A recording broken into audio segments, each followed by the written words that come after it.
Hyundai has uncovered its new generation 2020 Sonata a little over a month before it celebrates its formal world premiere at the 2019 New York Auto Show on April 19th. Penned from a clean sheet, the 8th generation of Hyundai's midsize sedan marks a return to a more sporty, 4-door coupe body style akin to the 6th generation model from 2009. In another first for a production Hyundai, the 2020 Sonata borrows of the hidden lighting lamps from the HTC concept car from last year's Busan Motor Show.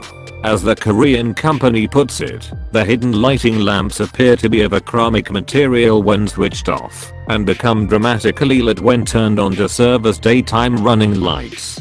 Hyundai's efforts to give the Sonata a more premium feel and attractive design aren't limited to the exterior, as the cabin has been overhauled accordingly, bypassing the designer's claims of Element being inspired by a stealth aircraft. It does look like a better place to sit in than before, with the compressed the height of the dashboard and HVAC vents giving it a cleaner and lighter look. The center gauge cluster display is fully digital, while the infotainment screen gets capacitive touch buttons.